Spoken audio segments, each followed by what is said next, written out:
Olha, eu me formei em Direito, Tá. né? Fiz a Universidade Estadual de Maringá. E no final, na segunda metade do curso, eu fazia um estágio no escritório de advocacia que eu gostava bastante. Ali que eu peguei o gosto realmente pelo direito, né? De um advogado em Maringá, o Irivaldo Souza. Cara muito bom. Cara, assim, acho que é um dos caras mais honestos que eu já conheci na minha vida. Né? Aquele cara que... É a história da balinha aqui, né? De pegar a balinha. Bem, mas enfim. Mas eu não entendi a relação. Pedir permissão pra pegar a balinha. Ah, tá. Né? É que ele tava todo aqui, posso pegar a balinha e tal. Eu falo, não, pega a balinha. Não, mas seria uma coisa que ele faria, né? Sei. Por exemplo. Mas enfim. Foi inspirador, então. Ele me ensinou muita coisa que eu aprendi, mas no final da faculdade, eu resolvi, não, quero fazer concurso para juiz. Porque conversando ali com os meus sócios, a advocacia é legal, é bacana. A gente tem que valorizar a profissão do advogado. Minha esposa é advogada. Hoje eu sou... Depois que saí da justiça, eu sou advogado. Certo. Né? Mas tem algo que, assim, o advogado defende o cliente. O cliente nem sempre tem razão. Né? Mas o papel do advogado é fazer o melhor para o seu cliente. Então havia algumas causas lá que nós ganhávamos, mas na advocacia, mas gerava um pouquinho aquele amargo, sabe? Sim. No sentido, olha, não é bem justiça. Não era nada assim dramático, né? Nós atuávamos em área comercial, civil, então não tinha nenhum criminoso ali sendo absolvido por conta do nosso trabalho. Mas aquilo me incomodava um pouco.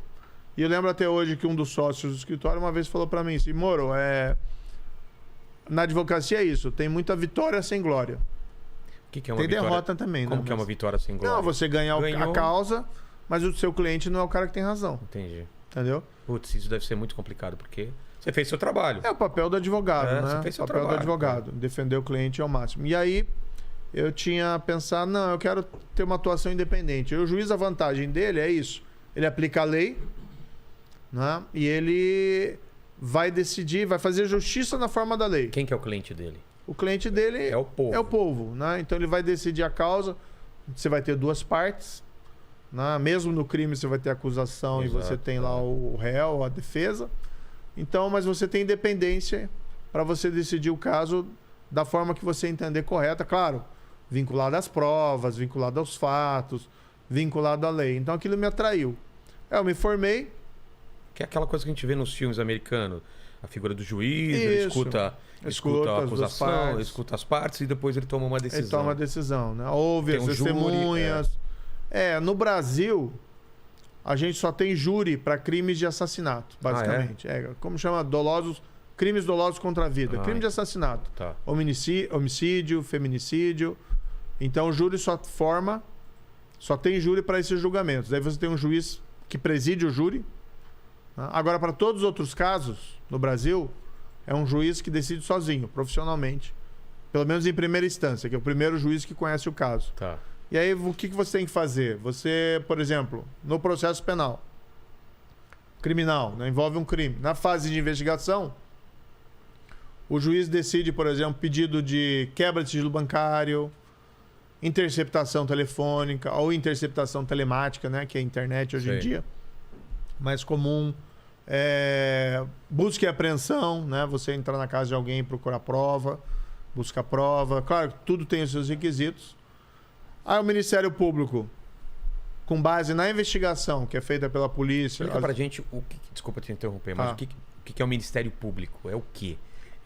O Ministério Público é como se fosse um advogado, tá? Só que ele tá ali em tese, para defender a sociedade. Ele está para representar a sociedade. Tá. E há muito tempo, isso vem lá da Europa, tá? Uma percepção de que as vítimas de crime tinham uma situação fragilizada e que era interesse, na época do rei até, que a justiça fosse feita, foi criado o Ministério Público. No começo eram chamados procuradores do rei, que eles iam nos locais e eles, assim, demandavam justiça em nome das vítimas.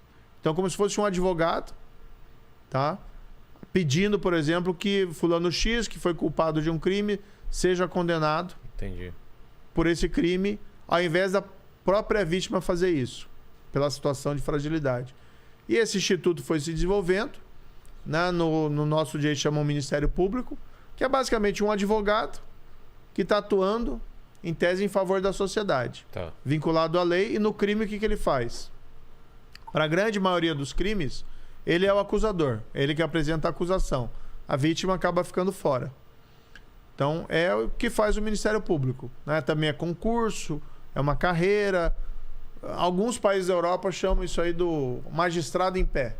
Ah, é? Em oposição ao juiz, que é o magistrado sentado. Entendeu? É uma função pública e tal. E é como se fosse um advogado de acusação. E ele é parcial. Ele é parcial, ele defende, vamos dizer assim, a acusação. Ele é o acusador e tem o outro que vai defender o cliente. Exatamente. Mas tem uma lógica um pouquinho diferente. Porque ele não é um acusador vinculado ao interesse do cliente, vamos dizer assim, do interesse de uma pessoa. Ele está lá para aplicar a lei. Né? Ele está vinculado à lei. Então, por exemplo, ele não vai acusar alguém buscando a condenação a qualquer custo. Eu entendi. Então, se a pessoa for inocente, ele não pode acusar. Tá. Ele tem o dever, ele não está lá para ganhar. Ele está lá para defender a aplicação da lei e fazer justiça. Entendi. O advogado do cliente numa acusação, em tese, ele está lá para ganhar. Né? Claro que o advogado, ele, muitas vezes na atuação, ele tem os limites do que ele pode fazer, do que ele não pode fazer eticamente no serviço, mas ele está ali para prestar o melhor serviço para o seu cliente.